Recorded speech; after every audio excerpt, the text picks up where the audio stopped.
wanneer die lig daarop val. En as iets bekend geword het, is dit in die lig. Daarom sê die lied, word wakker jy wat slaap, en staan op uit die dood, en Christus sal jou lewe verlig. Wees baie versigtig hoe jy lewe. Nie soos onverstandige mense nie, maar soos verstandiges. Maak die beste van elke geleentheid. Want ons lewe in 'n goddelose tyd. Daar moet ons nie onverstandig optree nie, maar probeer dit weet in kom. Want die wil van die Here is, want die Here wil dat jy dit doen. Ons het die hele reeks, en dis ook hoekom ek nou nie staat by die boeke en die vreemde goeders. Die hele reeks het ons gesê is dankbaar en genade. Waarom lyk ons anders? En om iets 'n stukkie daarvan te vertel, dat ons iets van die offergawes verstaan en iets van hierdie wil van die Here verstaan. Want baie keer vang ek myself skuldig dat ek vra die Here om my wil te sê. En ek weet dit gaan met julle ook so. Ons is mens, ons het ook 'n wil. Dit is baie keer mooi en goddelike goed. Maar hier in Efesiërs sê Paulus vir ons die hele tyd konstant ons eie wil en God se wil meet. Anders van ons onverstandig. En dis een van die gawes. Nou kyk by offergawes en dankbare dade. Hierdie mooi klip verslae wat ek vanoggend is my baie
opstaan, dan kom sê hy, julle is nie meer gebonde aan hierdie offers om vir jou te betaal.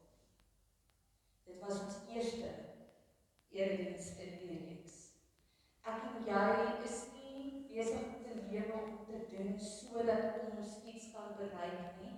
Ek en jy as Christene glo ons dit is reeds gedoen deur Christus. Christus het ons reeds verlos. Dis gedoen.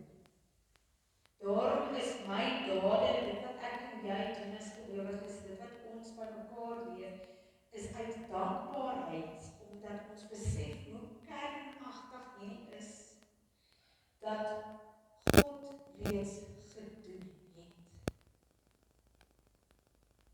Want nou hoef ek nie meer te doen. Nou kan ek vreesloos as ek 'n fout maak, sê ek is verskriklik jammer Here en daadwerklik aanhou om tot ek nie meer daar goed te doen. Dis nie 'n skype nie, dis nie vir ons 'n free pass gegee wat ons kan doen net wat ons wil nie. Want dan sit nie dankbaar en dan neem ons nie verantwoordelikheid vir die geskenk wat ons van Christus afontvang. Die ander offer wat daarmee saamgaan, en nou gaan ek vergewe my notas, want ons het al die hele geskiedenis in die hand, en ek dink julle is so goed, is dankoffers. Dit wat ons bring. En ek was rarig van voor die tyd, ek weet nie wat ek mis in theologiese skool, en seker toe sê ek ook nie het vir my gesê. Ek was rarig vast oortuig dat dankoffers amper 'n nuwe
hulle kan weet God voorsien.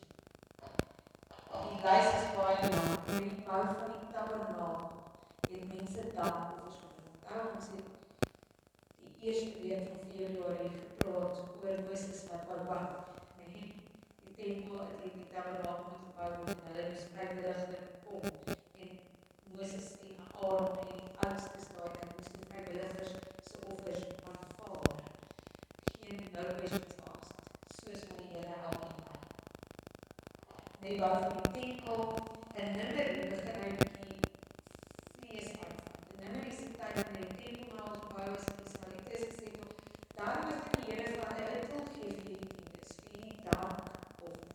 Hy sê dit gaan vir die versorging van die tempel en vir die versorging van die Lewites wat hulle moet geestelik versorg. Dan weet ons deur die geskiedenis het hierdie tiende draai, party mense slaan ons dood, party mense misbruik dit, ander mense gee nie tiendes nie. By teen die tyd wat ons by Deuteronomium kom, dan sê Moses in Deuteronomium vir die ouens, onthou net God sien dit, as jy nie jou tiende bring nie, dan sien God dit as sonde. En as jy lieg oor jou tiende, dan is dit groter sonde. Ons sien daai lyn reg deur. So aan die begin is jou tiende die eerste. Dit is so mooi, daar as jy nou by Habakuk en daai ouens draai, dan sien jy dis nie die beste nie. Dis jou eerste tiende. Met ander woorde, jy gee eerste vir God.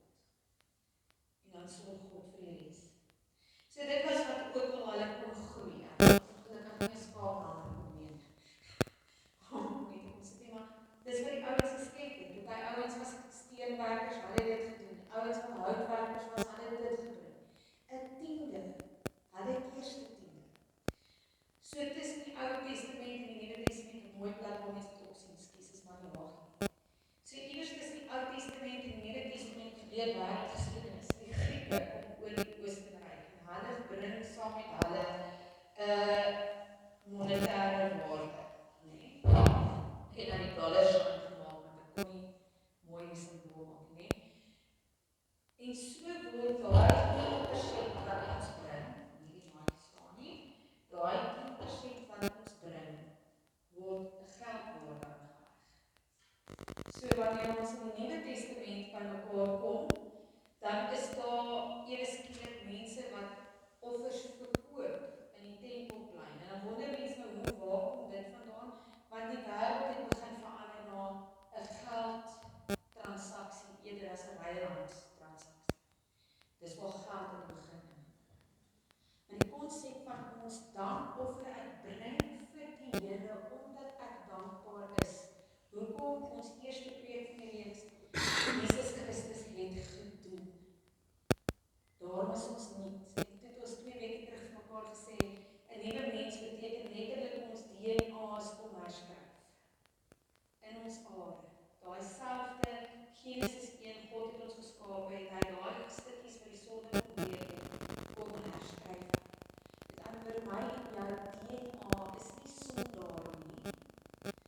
Dis dankbaar. Want ons is gered. Ons is nuwe mense. Ons leer nog om hierdie nuwe DNA deur ons aarde te laat pos. Want ons is dit. En omdat ons mens is, het God van die begin af, Stephanie verlede week, jammer vir die klank, maar gee die highlights, ongeag het sy Messia gesien, ongeag het die volk met God heen gegaan het, die hele tyd. Messia is nou sy die ou, die vrou kry, en dan kom die vrou, en sy is eintlik 'n prostituut, so sy is die hele tyd op en af. En dan wil Messia haar pad steek, en dan sê God vir Messia, nee, aanvaar haar en haar kinders, neem die kinders aan as jou eie, gee vir hulle name, want ek gaan vir hulle redding gee, want ek weet julle is ontrou, maar ek is 'n genadige troue God. En daarom mag ons ook as hierdie nuwe DNA mense weet, ons mag mekaar maar oor vergewe, ons mag maar aanhou probeer, ons mag ophou dink, ons doen dit alleen. Want ons is gemaak vir 'n geloofsgemeenskap. Vanoggend is ons by wat bring ek. En daarvoor lees ek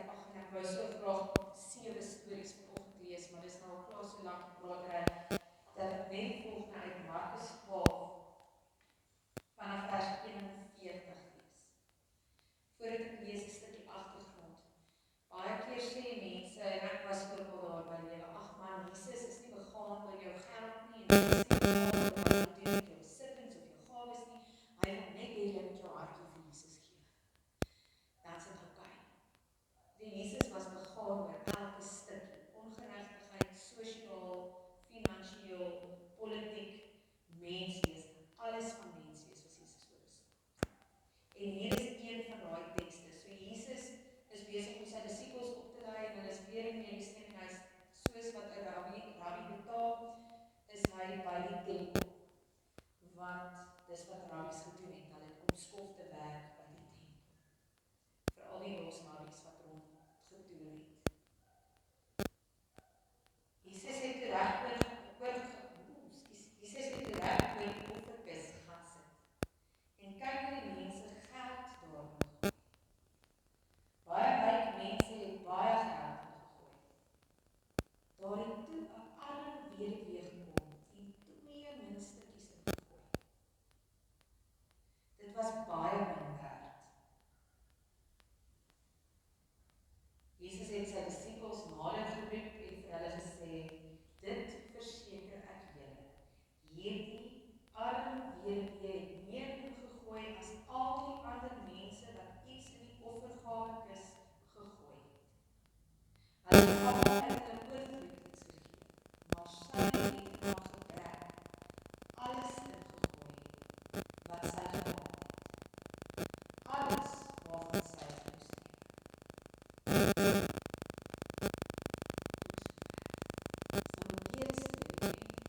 Ek speel ons nou altyd, sê dit nie spot het nie, maar grap altyd, ek sê altyd in 'n grappige wyse, daar is nie baie karakters in die Bybel. Daar's net te veel mense gewees en te min papier, so as iets of iemand in die Bybel genoem is hulle 'n hoofkarakter. So hier het ons weer eens 'n hoofkarakter wat met 'n baie unieke punt kom, wat Jesus 'n baie belangrike ding probeer sê. En van al die offers bring, goed en geld goed en goed wat Christus oorpraat, is nie die een storie wat my die meeste aan die kraag bring. Ek op 'n ander plek en vra hulle, jy weet hierdie minste, hy het nou die keisers gesit op, vir wie moet ons omgee, vir die Here of vir die, jy weet, moet ons van taxes betaal, moet ons SARS betaal van hulle.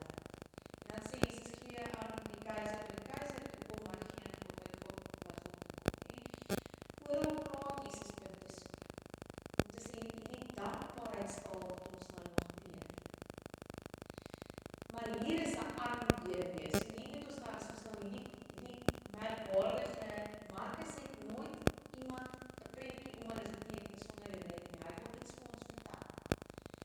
Die Joodse struktuur, die Israelitiese struktuur was om vir die weduwees en die weeskinders te sorg. Nou in 'n samelewing waar daar baie ryk mense is, het ek 'n vraag, hoekom is daar 'n arm weduwee as daai kulturele groep sê ons doel is om seker te maak ons sorg vir die weduwees en die weeskinders. So nou weet ons, hierdie weduwee is te nagekom. 10 teen 1 weer haar eie mede-geloof vriende. Sy moet 10 teen 1, wie weet wat sy werkies as slaaf doen op haar ou dag net om te oorleef. En dan gaan sy Jesus hier by die offerkis. Die offerkis wat nie hierdie offers was nie, maar die dankbaarheidsofferkis. Om te sê, God seën ons daarom gee en teruggee. En dan kom baie mense en hulle het baie geld, so hulle gee baie geld. 10 teen 1 presies uitgewerk, wat se tiende, minus die geld wat hy vir die weduwee gegee het. Weer die R5 vir die karwag, dan nog 'n stukkie oor wat hy nou uit sy hart uitgekryg het, nie bewys het die straat af en omgee. Heel moeilik, ek raai nie. Maar hierdie arm weduwee kom so sit, en wat die rabbies gedoen is, hulle het gesit en kyk wat gooi, ek weet nie hoekom nie, maar hulle het gesit en kyk wat se offers gooi. En so het was het vreemd dat Jesus gesit en kyk het nie. Rabbies het toesig gehou dat mense nie steel uit offergawekaste nie. En so, dit was die onmiddellike. En hy roep sy disippels nader net na hierdie ou weduwee vrou kom. En hy sê vir hulle, sy is my vrou. En die rede hoekom? Want sy het alles in haar gebrek gegee. As ons sê Jesus het reeds vir ons gedoen, en dit rig ons daar. En ons is nuwe mense met DNA van A tot Z, wat God besig is om saam die Heilige Gees deur ons te herskryf. En ons is 'n geloofsgemeenskap. Dan is die vraag wat daarna gevra word uit dankbaarheid, wat bring ek? En dis dalk nou 'n bietjie oorpreek, maar in my eie lewe was ek al plekke waar ek in my eie selfsugtigheid gesê het, ek gaan nie, want daai ou gaan nou weer dit en dit doen. Ek gaan nie geld vir die liefdadigheidsprojek vir die kerk gee nie, want daai mense gaan koop op plekke waar dit 7 keer duurder is. So my lewens is nie vals nie, maar ek gaan nie dit vir hulle gee nie, want kyk wat doen hulle dan nie. Ek gaan my eie ding doen. Ek gaan my wil vir die Here gee. En nie vra wat is die Here se wil vir my. Hierdie arm weduwee wat eintlik versorg moet word. Vra nie vir die Here, wat moet ek gee nie. Sy vra nie vir die Here, o Here, wat doen die ryk mense wat die offers bring? Hulle bring ons maar baie offers, maar hulle 10.000 rand teenoor my 10 randjies gaan nie 'n verskil maak.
Besluit, en ek gaan julle nou kom sê, dit was 'n konsept van Toer, dis in Frankryk, en hulle besluit dat hulle maak dit verpligtend.